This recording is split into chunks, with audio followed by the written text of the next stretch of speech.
For the last Nina Turner race, we invested well into the six figures, and we only lost by 4,266 votes, which is one of the most heartbreaking losses I've ever faced, working an election. So this time around, we have a much bigger team. We have a data analytics team. We have polling that we're doing on our own to really hone in and figure out what are the messages that people in Cleveland are responding to. And our polling has really come up with three issues that people respond to. The first, unsurprisingly, is a $15 minimum wage. The second is Medicare-for-All. And the third is voting rights. So then what we kind of do is we test messages and go out there and figure out from our data last time and also moving forward this time, who are the voters that are activated by these messages? And then we just deluge them. Nina Turner, $15 minimum wage. Go vote on May 3rd, May 3rd, May 3rd. And because campaigns typically target what we call triple primes, people that already vote in every single election, federal, state, and local, we target people that don't vote. We specifically target people that maybe only registered to vote to get Trump out of office and have never voted in a local election before. So we've been really effective at that. I can show you numbers that show we got 30% of the people we targeted that had never voted in a race like Nina's last time to get out there and vote. So we're just repeating that work again. Well, I mean, I'm a terrible numbers person, but I can say that seems like the best strategy for progressive candidates, because high propensity voters who are going to come out in the Democratic primary regularly, they're going to vote for the incumbent. That's the reality of the situation. You have to energize a different group to get people to oust an incumbent like this. So, is that strategy also just backed up by other organizers working on Nina Turner's campaign who might have had experience with, say, the Sanders campaign, other progressive campaigns throughout the country? Well, we're a PAC, so we can't interact with the Nina Turner campaign. Yes. But I can say overall, that is 100% accurate. Emma, one of the things I was really surprised with moving from the software industry into like the political industry, and I mean this with all respect to people in the field, but the normie Democratic consultant class, I was really astonished by how not talented they are.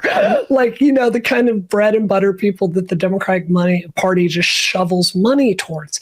I mean, these are people that went to the Ivy League, they're paid immense salaries, and they kind of just talk to each other. They went to Harvard and Cambridge and talked to the same elites. I grew up in Mississippi, right? You want to be a progressive on hard mode, you grow up in Mississippi.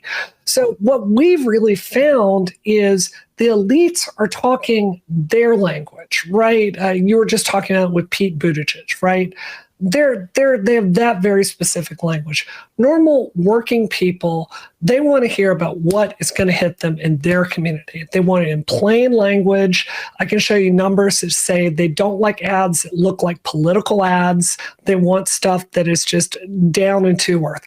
The ad we had that did best last time in Nina's campaign is we hired one of the watercolorists that did ads for communities of color to encourage them to get out and go get vaccinated. And it was these beautiful, like greeting card, just images saying, look, get out there and get vaccinated. We took her work and turned it into a low budget animated cartoon, just saying Nina Turner cares about people in our community. Get out there and vote. Just through the roof, because it didn't look like a freaking political ad. And that's the kind of stuff we're trying to figure out and experiment with. So in terms of policy messaging, you mentioned three things: voting rights, Medicare-for-All, and $15 minimum wage.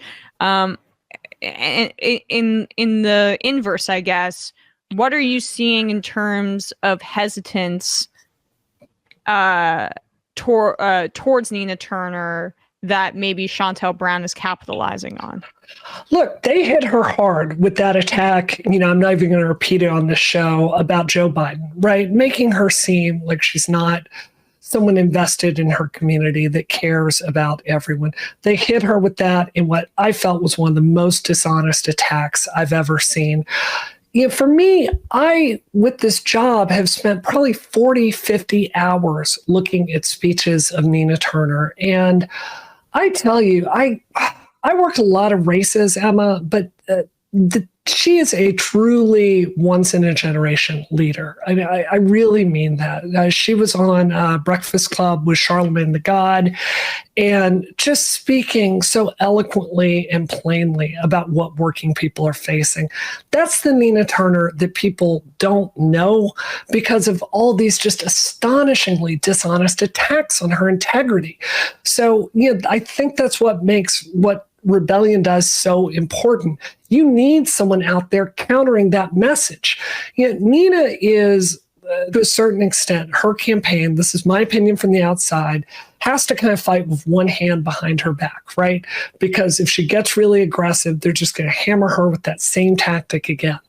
I don't care. You can yell at me all day on Twitter. I'm Brianna Wu from Gamergate. I'm very used to getting yelled at. We are out there to do the aggressive moves that sometimes campaigns can't do themselves.